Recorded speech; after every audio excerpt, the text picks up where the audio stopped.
Любопытное исследование я прочитала недавно. И выяснилось, что самый несчастный возраст выпадает нам после 40 лет. Достигает своего апогея несчастья в 47, а у кого в 49 лет. Ну а потом постепенно, после 55, постепенно состояние нормализуется. В этом видео я хотела бы рассказать о своем возрасте, когда я чувствовала себя очень несчастно. Такой был возраст кризис среднего возраста. Мне было 44-45 лет. И в этом видео я хочу поделиться с вами этим своим непростым периодом, как я из него вышла, кто мне помог, какой я урок извлекла и как я сейчас живу. Здравствуйте, кто впервые на моем канале. Меня зовут Олеся, я живу в Новой Зеландии. 10 лет, как мы переехали со своей семьей сюда. Если вам нравятся мои видео, ставьте лайк, подписывайтесь, пишите в комментариях, что думаете о них. Не бойтесь критиковать, я готова к любым комментариям. И спасибо вам огромное за вашу поддержку. У меня образовалась уже такая команда. Спасибо. Ну что, вернемся к исследованию.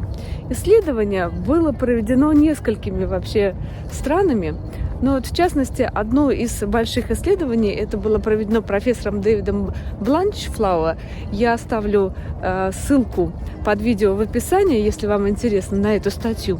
Он сделал исследование данных 14 миллионов людей, проживающих в Европе, в США. И также он использовал данные 168 стран из такого пола Гэллопа, институт Гэллопа. И пришел он к выводу, что самый такой у нас возраст, когда мы счастливы, это 18-20 лет. Потом постепенно у нас это ощущение счастья, оно снижается.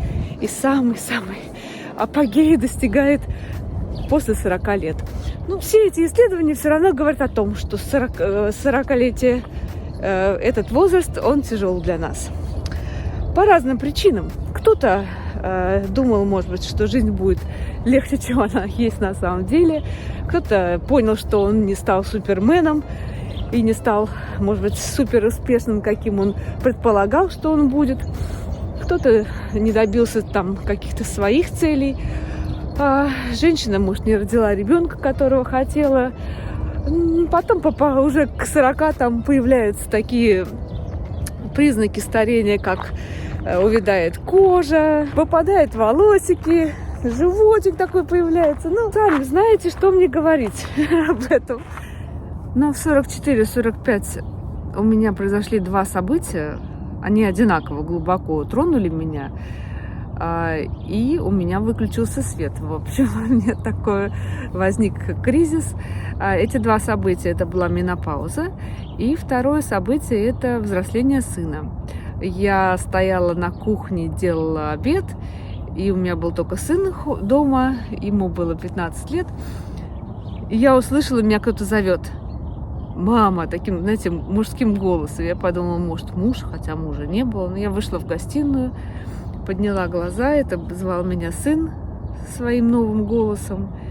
И когда я глаза подняла наверх, он на втором этаже жил, я была в шоке от того, что я не узнаю своего ребенка. Просто это был юноша, вообще, не знаю, как так случилось, но это просто такая метаморфоза за короткое время. И вы знаете, и тут у меня начался какой-то вот такой каскад разных чувств. Самое первое чувство, которое я помню, это такая тоска по маленькому ребенку, потому что я поняла, что это вырос, что теперь это юноша, это другой человек. И вы знаете, это меня очень сильно сбило с ног. Вот привыкнуть вот к этому новому такому состоянию мне потребовалось достаточно долгое время. Но это еще не все. Когда я так более-менее попривыкла к той мысли, что на фотографиях я только могу видеть того маленького мальчика, у меня посыпалось по всем фронтам. у меня начались трения с мужем, я начала ссориться с друзьями, с которыми я здесь общалась длительное время. У меня такой произошел переоценка всех своих ценностей, что в тот период, я вспоминаю, я плакала каждый день. То есть вот, знаете, горевала как будто бы было чувство утраты какого-то близкого человека. Знаете, много различных таких вот чувств я испытывала тогда. Потихонечку как-то начало все более-менее укладываться в моей голове. И я поняла, что это значит, что это у меня за обновление такой операционной системы сейчас происходит, и к чему меня это подталкивает.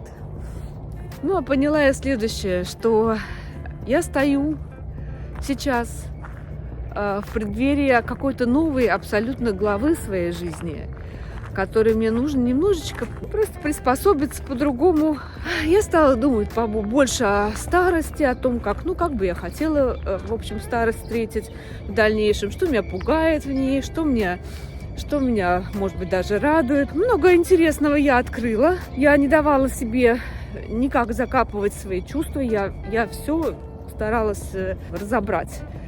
И поняла следующее, что как старость я уже вижу. То есть я понимаю, что я еще 50 лет, еще до старости еще мне какое-то время я могу пожить. Но, однако, это хорошо понимать, какие хобби у тебя могут быть. Смотреть, вот как люди пожилые, некоторые проводят время, и нравится мне это или не нравится.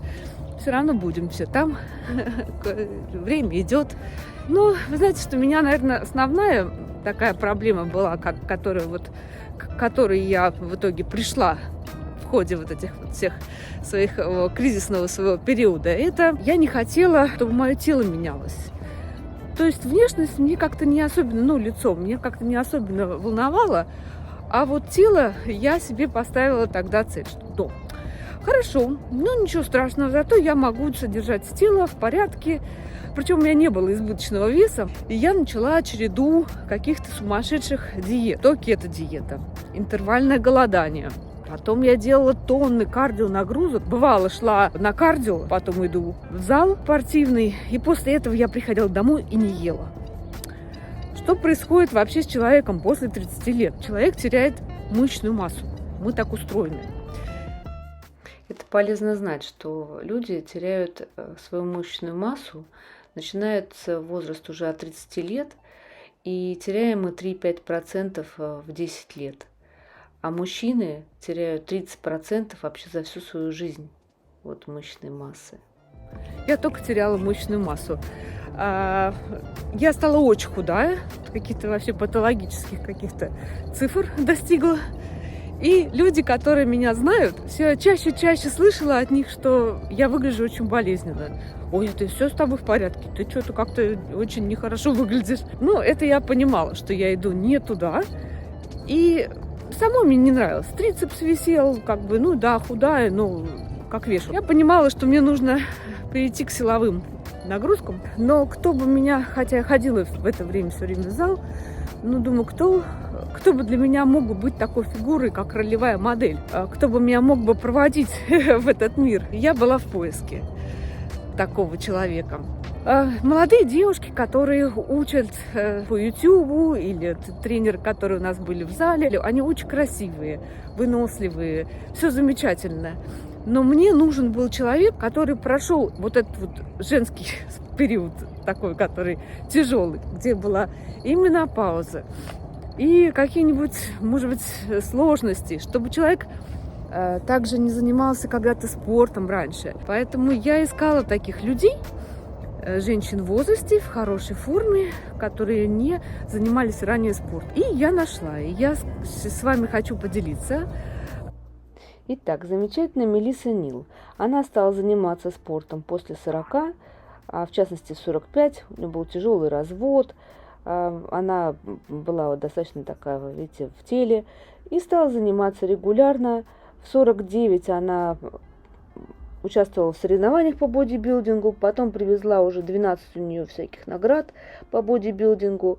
У нее есть свой веб-сайт, у нее есть своя программа онлайн.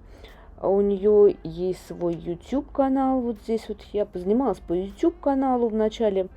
У нее вообще женщины после 40 это ее аудитория. Замечательная, мне она очень нравится. Я рада, что я ее нашла. Вторая такая дама – это Эрнестина Шепард. Эта дама в 56 лет твоей сестрой как-то сидела у бассейна в купальнике.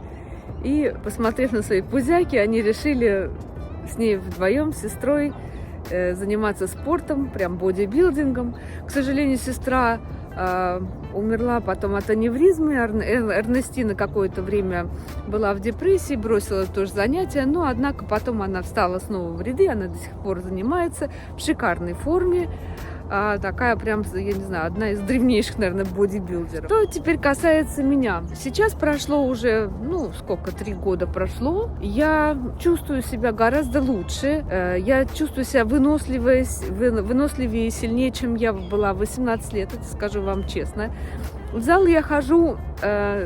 Я не могу сказать, я иду в зал, так здорово. Нет, это сформировалась такая привычка, как вот почистить зубы. Знаете, когда мы чистим зубы, мы же не думаем, что мы хотим, мы это не хотим, нравится нам. Мы просто это делаем. Вот точно так же у меня возникает с залом.